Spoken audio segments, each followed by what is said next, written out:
تعرف ان التصميم اللي قدامك دوت واخد البادج بتاع بيست سيلينج على اتسي، يعني بيبيع كويس جدا هناك. طب تعرف يا فندم ان احنا هنعمل ديزاينز زي الديزاين دوت واحسن كمان ومن غير اي برامج؟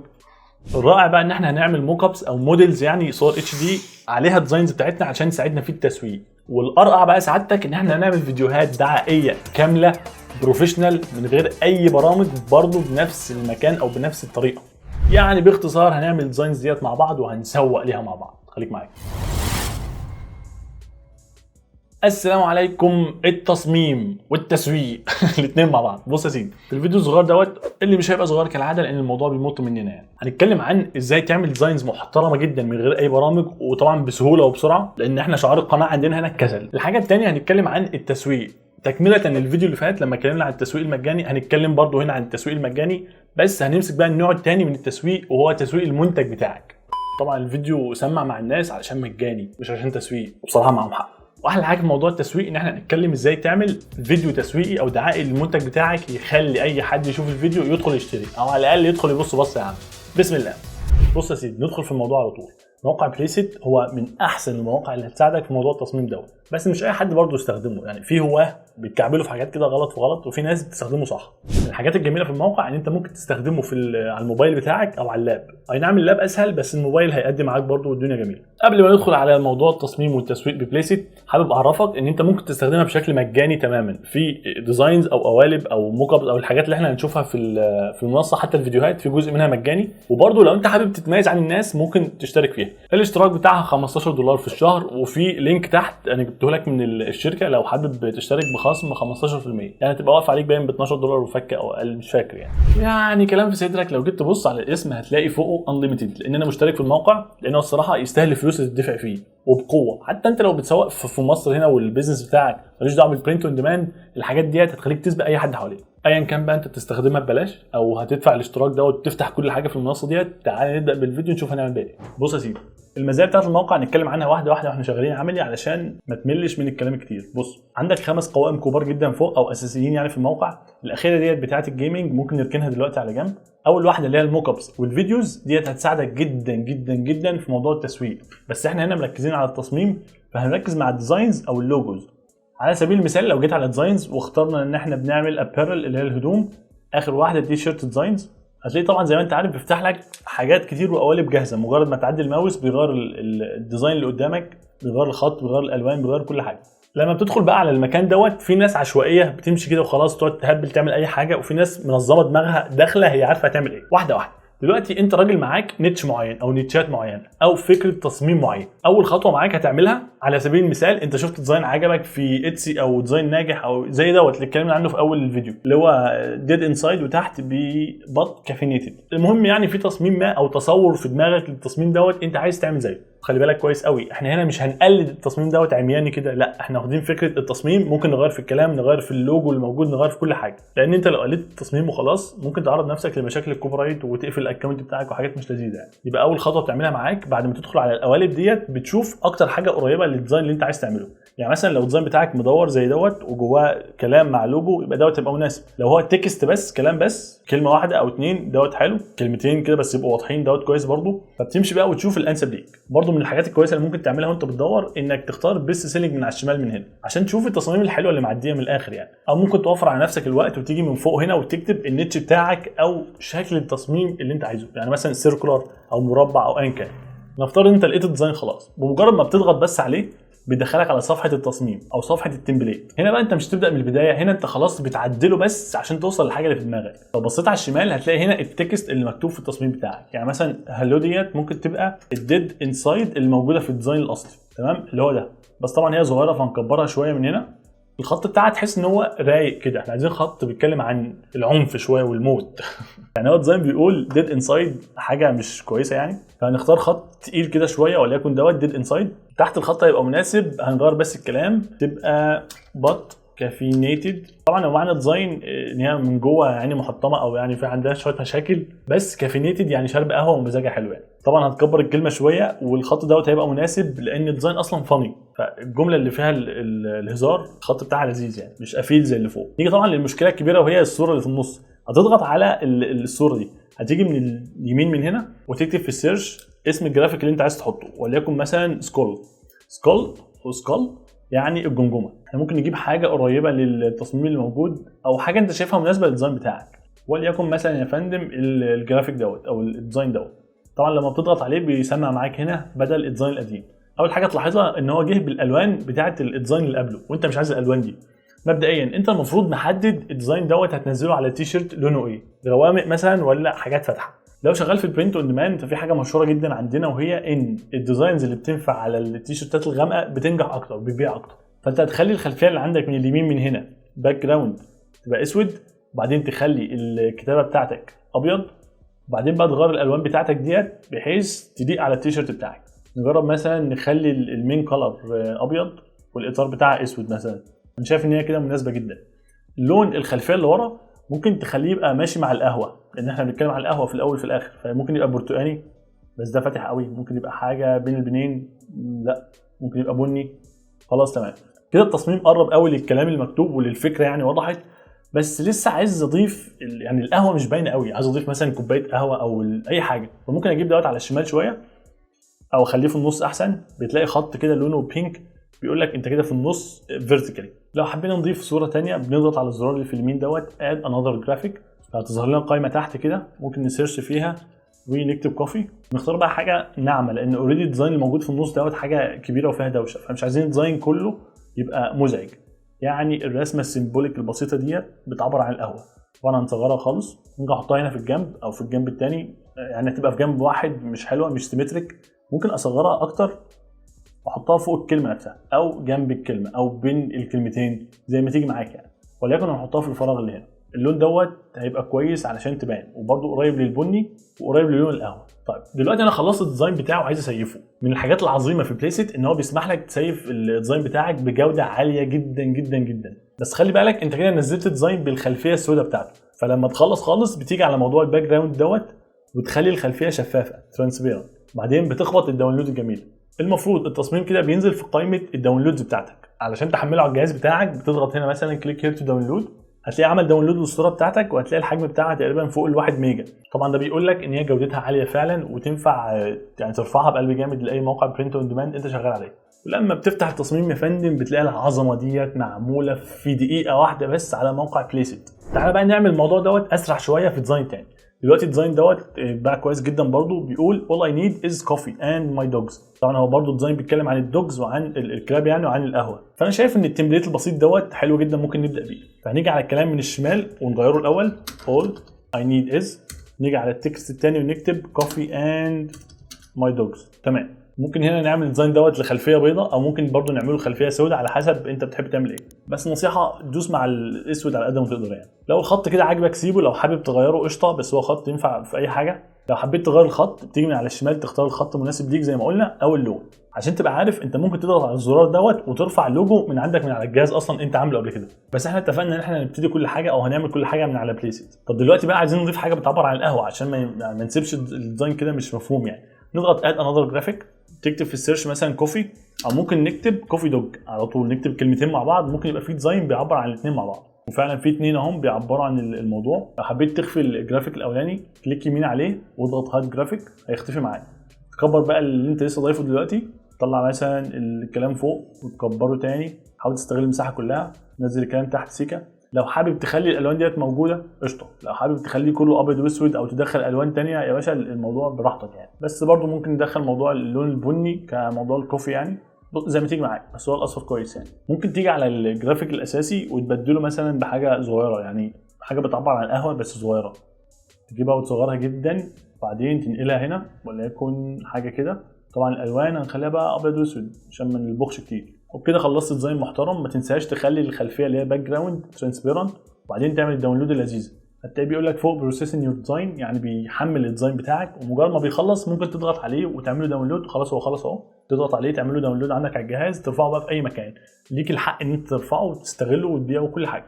نفترض انت ما عندكش اصلا افكار او مفيش حاجه جايه في دماغك، انت ممكن لو اتمشيت اصلا في الموقع، يعني مثلا ده قالب لقيته قدامي اهو بيقول لك كيب ات ريل، انا عجبني الخط الصراحه يعني. فاحنا ممكن نغير النيتش بتاع الديزاين دوت، ممكن يبقى هايكنج، دي اللي هي الهوايه اللي بيمشوا في الجبل كده ويقعدوا استكشاف يعني. تمام. وتختار مثلا جرافيك مكان جرافيك بتاع السمكه دوت، كبره يا معلم.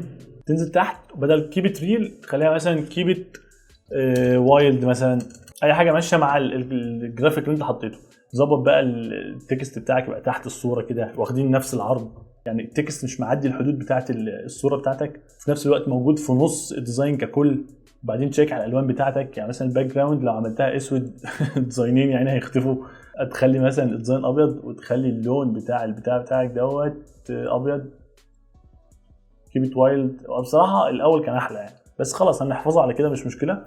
ترجع بقى تخلي الباك جراوند ترانسبيرنت شفافه وتضغط الداونلود الجميل.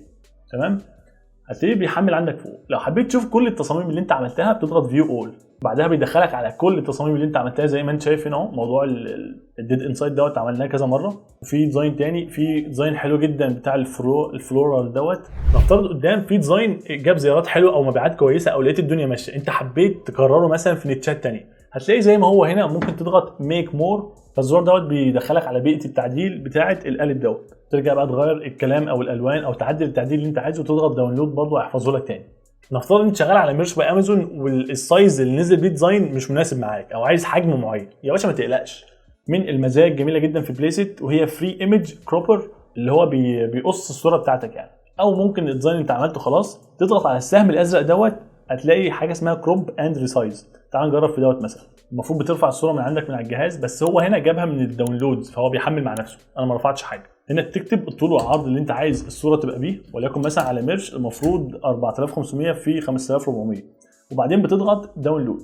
لما تضغط داونلود برضو بتتحمل فوق وممكن تنزلها على جهازك. الجميل بقى ان هي بتنزل بجوده عاليه جدا جدا برضو، لان هو منه فيه ده القالب جاي من عنده اصلا. ده بسرعه كان موضوع التصميم على بليست، بس احنا ما لحقناش نغطي كل حاجه برضو ومش عايز الفيديو يطول. ليه بقى يا سيدي؟ لان القوالب كتير جدا والمنتجات كتيره جدا. يعني احنا مثلا مختارين التيشيرتات، في عندك كاتيجوريز في الشمال، يعني فود تيشيرت، هورور تيشيرت. طبعا الخانه بتاعت اللوجوز هي زيها زي الديزاينز بالظبط، بس ممكن تقول ان هي نيتشات تانية او حاجات بتركز على اللوجو كلوجو، مش ديزاين فيه زحمه كتير. يعني اللوجو بيبقى مختصر شويه، جمله معينه مع الصوره وخلاص. دوت ينفعنا جدا برضو في البرنت اون ديماند، ممكن تدخل بقى وتعيش جواه. ولكن جبت لوجوز من فوق وبعدين كلوذنج اللي هو الهدوم يعني، واخترت تاني واحده. ممكن تكتب الجمله بتاعتك فوق، هتلاقي كل التمبليتس اللي تحت ديت اتعملت بنفس الجمله دي. تدخل برضو على اي تمبليت من دولت وتعدل التعديل اللي انت عاوزه. كده خلصنا جزء الديزاين. انت دلوقتي تدخل لو ما عندكش اي فكره تصميم هيبقى شكله عامل ازاي، لو اتمشيت بس في اللوجوز الجاهزه او الديزاينز الجاهزه ده هيسهل عليك كتير. نيجي بقى لموضوع التسويق. بص يا سيدي، في الفيديو اللي فات اتكلمنا عن التسويق بشكل مدفوع وبشكل مجاني، يعني فردنا الدنيا كده، عرفنا ايه العيوب والمميزات في كل واحد منهم. وبقيه الفيديو شرحنا بشكل عملي ازاي نبقى كويسين في التسويق المجاني. تمام. المهم لو انت ما شفتش الفيديو مش مهم، بس في الفيديو اتكلمنا عن نوعين من البوستات او التسويق اللي انت بتعمله مجانا. اول نوع اللي هو البوست اللي بيبقى فيه المنتج بتاعك، التيشيرت بتاعك اللي بتقول للناس تشتريه، طبعا ده انت عارفه. النوع الثاني اللي بتنزل فيه بوستات عامه جدا عاديه لها علاقه بالنيتش بتاعك، ما بتقولش للناس تعالى اشتري من عندي، بس بتعرفه انت بتتكلم عن انهي نيتش بحيث يتابعك ويعرف الصفحه ديت وخلاص. يعني بتجيب رجله علشان بعدين لما تنزل البوست اللي فيه التيشيرت او المنتج بتاعك يدخل يشتري منك او سهل توصل له. يعني ده اللي احنا هنعمله في الفيديو ده. يبقى كده عشان تبقى مركز معايا، الفيديو اللي فات اتكلمنا عن البوستات العاديه خالص وعرفنا نعملها ازاي بسهوله وبسرعه وتنزل اوتوماتيك واحنا نايمين وبتبني ترافيك لينا واحنا نايمين. دلوقتي هنعرف ازاي نعمل البوستات المحترمه جدا اللي بتتكلم عن المنتج بتاعنا او الديزاين بتاعنا. بص يا عم، طبعا هيساعدك في دوت وبقوه هو موقع بليست. حرفيا ده احسن موقع تقدر تعتمد عليه في الموضوع دوت. اي موقع تاني اتكلمنا عنه في القناه او اي موقع تاني جه في بالك دوت هيبقى الاحسن برضه في موضوع التسويق للمنتجات بتاعتك. بص يا سيدي، لو جينا من فوق على موك ابس واخترت مثلا برنت اون ديماند وبعدين اخترنا تي شيرتس او وول ارت او اي حاجه انت شغال فيها، يعني هنيجي من الشمال بس ونختار مان علشان صور الحريم اللي عماله تظهر ديت، يعني مش عايزين نشيل ذنوب، حرام. سبحان الله انا اخترت مان وبرضه في حريم. المهم ننزل بس تحت كده شويه. بص يا سيدي، الناس اللي عندك ديت بمجرد ما تعدي الماوس عليها بتلاقي اللون بتاع الموك اب كله اتغير والتيشيرت وكل حاجه. طب ايه الحاجات اللي قدامك ديت؟ ده يا سيدي موك اب او يعني قالب جاهز برضه بترفع عليه الديزاين بتاعك او بتجيبه من الداونلودز بتاعتك اللي انت عملتها على الموقع اصلا. فبياخد الديزاين دوت بيلزقه على الصوره الاتش دي اللي هم تعبانين فيها ومصورينها للشخص دوت، وطلعوا مثلا عملوا سيشن بره او ايا كان، زي مثلا هنا الراجل اللي هو على الكورس دوت، كذلك الراجل اللي هنا، يعني صور من الاخر معديه. انت ما بتتعبش ان انت تدور بقى وتلاقي الحاجات دي، هو بيرفعها لك جاهزه. يعني الراجل تحت دوت بمجرد ما تعدي الماوس خلاص. كل اللي عليك في الموضوع دوت هتجيب من على الشمال بيس سيلينج علشان تلاقي احسن موك ابز منهم، وهنا بيجيب لك احسن الموديلات اللي عندهم. ممكن تختار اللي انت شايفه مناسب للنيتش بتاعك او الثيم بتاعك. لو مثلا اكونت الانستجرام انت بتنزل بوستات ليها علاقه مثلا باللون الازرق والميه، لو انت شغال في الفيشنج فما تختارش حاجه كده ايه في الاوت دورز زي الراجل اللي على اليمين دوت، لا ممكن تختار حاجه في الفيشنج. يعني مثلا لو كتبنا في السيرش فوق معاك فيشنج، عايز تجيب التيشيرتات اللي بتتكلم عن الصيد، هتلاقي بص حاجه ولا اروع بصراحه. يعني بصراحه الصور كويسه جدا. وليكن هنختار الشخص دوت او الموك اب دوت. لما بتدخل على الموك اب او القالب عندك خيار انك تضيف مثلا تكست معين فوق الصوره، يعني مثلا هلو مثلا، وجينا على التكست باك جراوند وشلنا الخلفيه بتاعه الكلام، تمام. ممكن تكتبها فوق هنا عادي، خليها مثلا مورنينج وبعدين نحط القلب اللذيذ، نغير التكست نخليه التكست زي الناس شويه او اي حاجه بس عشان ما نضيعلكش وقتك، خليه دوت. وبعدين جينا بقى على موضوع الصوره بتاعتك ممكن ترفعها من الجهاز بتاعك، وده في الغالب لو انت عامل ديزاين من بره، او تجيبها من الداونلودز. يعني احنا عاملين ديزاين جوه الموقع وفي نفس الوقت بنسوق من جوه الموقع برضه، او بنعمل الصور اللي هنستخدمها في التسويق من جوه الموقع، فيفتح لك الداونلودز بتاعتك. طبعا تختار حاجه ترانسبيرنت او ليها خلفيه شفافه، يعني بيقول لك انت عايز حجمها يبقى قد ايه بالنسبه للصوره المطبوعه. يعني كده كده هي كانت كبيره اساسا، فهنعمل كروب تصبر 3 ثواني بتلاقيها ظهرت على التيشيرت بتاعك. طبعا هي مش ظاهره لان هي الديزاين ابيض والسويتشيرت ابيض برضه، فبتيجي من على اليمين من فوق بتخليها سويتشيرت كلر وتختار اللون الاسود، وخلاص كده يا معلم الديزاين بتاعك بقى موجود على الموك اب اللي انت ما نزلتش وصورته ولا تعبت فيه. طبعا لو حابب تسوق لمنتج تاني زي الماجز مثلا هتلاقي برضه موك ابس محترمه جدا تشتغل عليها. لو انت مش مشترك في الموقع بتختار من تحت من هنا فري علشان يجيب لك الموك ابس الفري، وهتلاقي طبعا كوليكشن محترم جدا جدا ببلاش زي اللي انت شايفه قدامك دوت. بس طبعا تحدد الكاتيجوري بتاعك، وليكن من على الشمال من هنا ننزل تحت مثلا نلاقي تيشيرتات او نلاقي اي حاجه تيشيرتس اهي، هتلاقي 217 موك اب مجاني تقدر تستخدمه. ايا كان القالب او الموك اب هم كلهم نفس النظام. يعني انت بعد ما تخلص الشغل بتاعك، يعني مثلا انا بالنسبه لي شايف الكلمه دي شوهت الموضوع، فكليك يمين عليها وبعدين اعمل هايد، خلاص بتختفي. او ممكن تجيبها من هنا تقوم رميها بعيد. خلاص انا خلصت، اقوم متك الداونلود الجميله من فوق، هتلاقي بيقول لك بروسيسنج يور موك اب، بعدين تضغط داونلود هتلاقي عمل لك تحميل تحت هنا. الصوره عامله 3 ميجا و6 من 10 طبعا عشان الجوده بتاعتها عاليه جدا جدا جدا. طب خلاص انت عملت ديزاينز على بليست وعملت الموك ابس برضه اللي هتساعدك في التسويق. انت هنا قدامك حاجتين، يا اما تاخد الديزاينز وترفعها جاهزه على مواقع برنت اون ديماند لو بتعتمد على التسويق المجاني بتاعهم، او لو انت بتحاول تزود المصادر بتاعه التسويق بتاعتك ما تعتمدش على التسويق بتاع المواقع بس. الموك ابس اللي بليست بيعملها لك من افضل الطرق اللي ممكن تسوق بيها الديزاين بتاعك، لان صدقني بتفرق لما تنزل ديزاين كده لوحده ولما تنزله على شخص لابسه وموجود بره او بيتفاعل او كده. يعني الناس هتحس خلاص ان في حد اشتراه وان المنتج ناجح وشكله اصلا بان كويس على الشخص اهو، لان هو ما يعرفش انك مستخدم بليست. نيجي بقى على الميزه العظيمه في بليست وهي الفيديو. انت ممكن تعمل فيديو تسويقي احترافي بسهوله جدا بالديزاين بتاعك. طبعا انا وانت عارفين ان المنتج لما بتيجي مثلا تشتريه، لما تشوف اعلاناته على الفيس او ايا كان، لو ليه فيديو دوت بيساعدك جدا انك تاخد القرار. لو مجرد صور بس كده 2 دي انت مش حاسس المنتج قدامك قوي. يعني مثلا لو هتشتري هدوم مش شايف الخامه كويس، مش شايف الطول والعرض، مش شايف كل حاجه قوي. هو مثلا بيبقى عامل الصور اتش دي موديلز لابسه زي ما احنا عملناها ببليست وتمام، بس الفيديو دايما بيطمنك اكتر وبيبين لك كل حاجه. تعال بقى نشوف الموضوع ده. طبعا لو جبت السكشن بتاع الفيديوز من فوق هتلاقيه بيقول لك ان هو بيعمل انتروز وانستجرام ومش عارف ايه. سيبك من كل دوت، تعال على الهايلايتس وجيب تي شيرت فيديوز، لان احنا بنسوق للتيشيرتات. كالعاده هيظهر قدامك موك ابس كتير للفيديوهات مش مجرد صور. يعني هتيجي من على الشمال تختار بيست سيلينج، او لو انت مش مشترك اختار الفري، تختار اي موك اب من اللي قدامك دول. ركز بقى في موضوع الفيديو لان دوت هيعلي معاك قوي.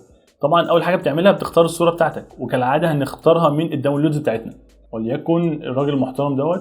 وبعدين هقول له الحجم ده مناسب بالنسبه لي واعمل كروب. على الشمال هتلاقيه بيقول لك ان هو بيعمل كروب او بيحمل الديزاين. يعني الفيديو بتاعك ما بينزلش كده صامت من غير صوت، لا هو عامل لك مكتبه محترمه للصوت تقدر تضيفها للفيديو بتاعك.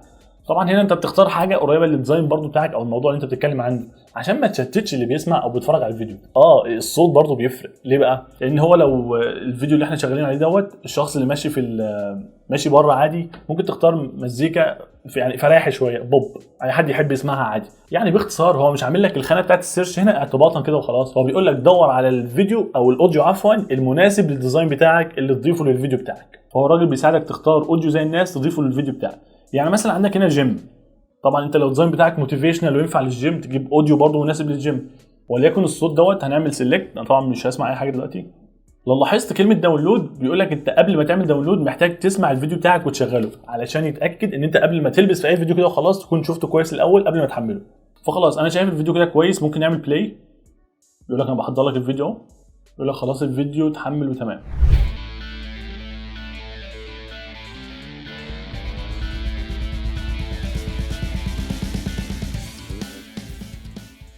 شوف انت لا نزلت عملت لي فيديو ولا اي حاجه، هم بالتكنولوجيا المحترمه بتاعتهم وفروا علينا كتير. تضغط الداونلود الجميل يا معلم وخلاص بيبقى عندك في التحميلات فوق، تقدر تنزله بقى وانت عارف هتعمل ايه بعدين. المهم علشان تبقى بروفيشنال اكتر في موضوع الفيديو، انت ممكن تضيف سلايد تانية من تحت من هنا. طبعا انت فاهم ان موضوع سلايد يعني صوره او حاجه واحده، لا سلايد هنا بمعنى ان فيديو تاني، يعني الفيديو يبقى عباره عن لقطات لناس مختلفين. فانت لو جيت تضغط اد سلايد مثلا وتجيب فيديو تاني من الموك ابس الموجوده بتاعت الفيديوهات، هيبقى الفيديو فيه مثلا شوطين مختلفين، ممكن يعلي معاك اكتر. بس بيني وبينك بلاش لبخ، هو يا اما واحد بس فيديو واحد بس، يا اما تدخل اتنين في بعض ويكونوا قريبين لبعض. طبعا بمجرد ما ينزل هتعملوا الداونلود الجميل وتعيش يا معلم. يعني يا فندم ب $15 اللي هو الاشتراك الشهري للمنصه ديت، لو حبيت يعني تقدر تسبق كل الناس اللي حواليك وتعلي نفسك جدا في البيزنس بتاعك، ايا كان في موضوع التصميم زي ما اتكلمنا في اول حته اللي هي بتتكلم عن ديزاينز واللوجوز، او موضوع التسويق. ده كان الفيديو بسرعه اللي بنتكلم فيه عن المنصه العظيمه بليسيت وازاي تستخدمها في التسويق والتصميم برضو بسهوله. قبل ما نقفل حابب افكرك ان اي حاجه على المنصه ديت هتستخدمها تجاريا عادي، هم مدينك الرخصه ان انت تستخدمها في البيع بتاعك، وكمان باعلى جوده موجوده، مش هيقلل منك في الجوده او حاجه. وممكن وانت مشترك مجانا، مش لازم تشترك، بس زي ما قلت لك لو اشتركت هيعلي معاك قوي، لان هيفتح لك كل الخيارات في الموقع يعني. بس يعني سعادتك الفيديو بقالي يوم بصور فيه بصراحه يعني. ركز معايا الحديث الجميل دوت، والسلام عليكم.